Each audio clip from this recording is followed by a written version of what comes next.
Kegiatan ekonomi.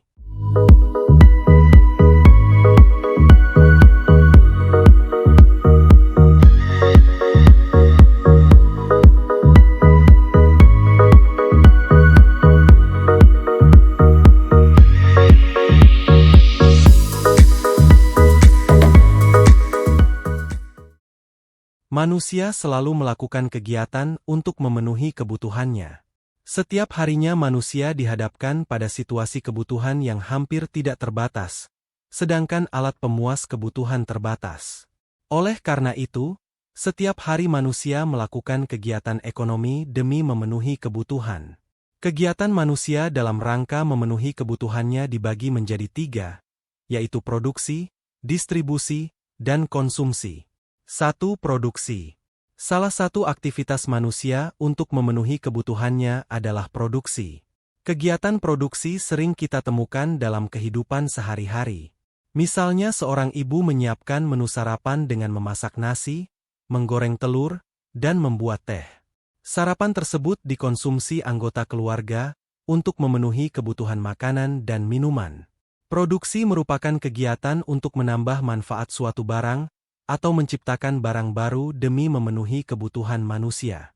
Produksi tidak terbatas pada kegiatan perusahaan dalam menghasilkan barang menggunakan mesin secara manual maupun otomatis.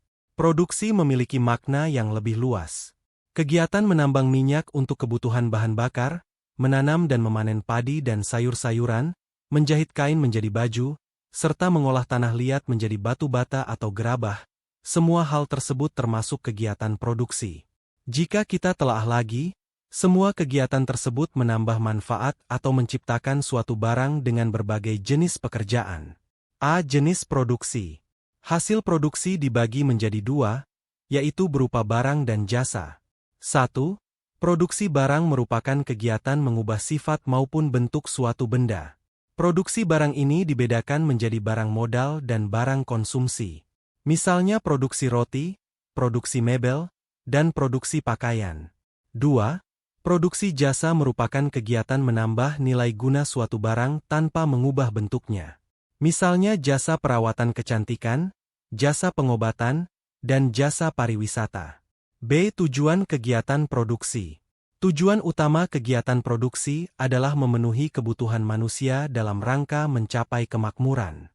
Kemakmuran merupakan keadaan ketika jumlah alat pemuas kebutuhan cukup dan dapat digunakan untuk memenuhi kebutuhan manusia. Secara khusus, tujuan produksi adalah meningkatkan keuntungan bagi produsen atau perusahaan. C. Faktor-faktor produksi. Faktor produksi merupakan segala sesuatu yang diperlukan dalam proses produksi barang dan jasa. Kegiatan produksi tidak hanya memerlukan bahan baku, tetapi juga faktor lain yang mendukung proses produksi dapat berjalan dengan baik. Faktor produksi dibedakan menjadi 4 faktor, yaitu sebagai berikut. 1. Faktor alam. Faktor alam merupakan salah satu komponen yang sangat penting dalam proses produksi. Faktor alam adalah semua hasil alam berupa benda dan makhluk hidup yang digunakan dalam proses produksi untuk mencapai kemakmuran. Misalnya sayuran, buah-buahan, gas alam, batu bara, dan hutan. 2. Faktor tenaga kerja. Tenaga kerja merupakan faktor produksi yang menjalankan kegiatan produksi baik secara langsung maupun tidak langsung. Tenaga kerja menjalankan kegiatan produksi dengan tenaganya untuk menghasilkan barang dan jasa. Misalnya staf bagian produksi dan operator mesin produksi. 3. Faktor modal. Faktor modal tidak hanya berbentuk uang tunai. Faktor modal meliputi semua barang yang digunakan untuk memperlancar dan memaksimalkan proses produksi. Faktor modal dapat berupa peralatan, mesin, gedung, dan benda penunjang kegiatan produksi lainnya.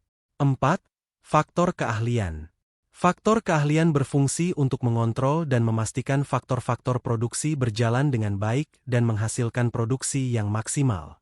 Faktor produksi alam, tenaga kerja, dan modal yang ada tidak akan maksimal jika perusahaan tidak memiliki faktor keahlian yang mampu mengelola semua hal tersebut.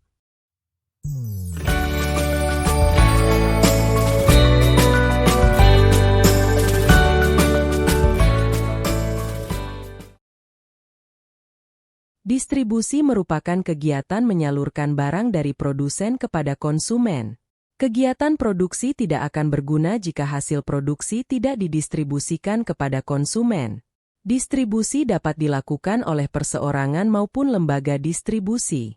Ada 4 tujuan utama distribusi, di antaranya 1. Sebagai agen penyalur hasil produksi dari produsen, pelaku produksi atau penghasil barang jasa, ke konsumen, pelaku konsumsi atau pengguna barang jasa. 2. Hasil produksi dapat dimanfaatkan oleh masyarakat secara maksimal. 3. Memenuhi kebutuhan barang dan jasa tertentu. 4. Menjaga keberlangsungan produksi perusahaan. Berdasarkan cara penyalurannya, terdapat 3 bentuk distribusi, yaitu sebagai berikut. 1. Distribusi langsung merupakan kegiatan distribusi antara produsen dan konsumen tanpa perantara. Contohnya, perusahaan roti yang menjual roti secara langsung dan penjahit yang menyerahkan bajunya secara langsung kepada konsumen. 2. Distribusi semi langsung merupakan kegiatan distribusi dari produsen yang mendistribusikan barang dan jasanya kepada konsumen melalui perantara yang merupakan bagian dari produsen. Contohnya, produsen ponsel pintar menjual produknya melalui toko resmi miliknya. 3.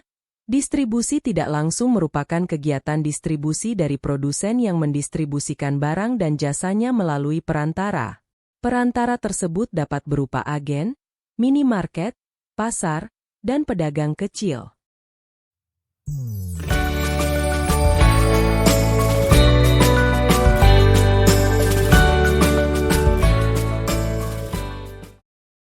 Konsumsi merupakan kegiatan menghabiskan atau mengurangi manfaat suatu barang untuk memenuhi kebutuhannya. Manusia melakukan konsumsi untuk menjaga kelangsungan hidupnya. Secara umum, konsumsi bertujuan memenuhi kebutuhan dan menjaga kelangsungan hidup manusia. Tujuan konsumsi lainnya, antara lain: 1. Mengurangi atau menghabiskan manfaat suatu barang. 2. Menjaga status sosial di masyarakat dengan produk-produk kebutuhan tersier. 3. Menjaga kesehatan tubuh dengan mengonsumsi vitamin dan gizi seimbang. 4. Memenuhi kebutuhan jasmani. 5. Memenuhi kebutuhan rohani. 6. Memenuhi kebutuhan akan estetika. Sama halnya dengan kebutuhan, konsumsi yang dilakukan setiap orang berbeda-beda. Beberapa hal yang memengaruhi perbedaan konsumsi, yaitu sebagai berikut. 1. Faktor internal, yaitu faktor dari dalam diri seseorang yang meliputi motivasi, sikap, dan selera. 2. Faktor eksternal, yaitu faktor dari luar diri seseorang yang meliputi pekerjaan, harga barang atau jasa, dan kebutuhan.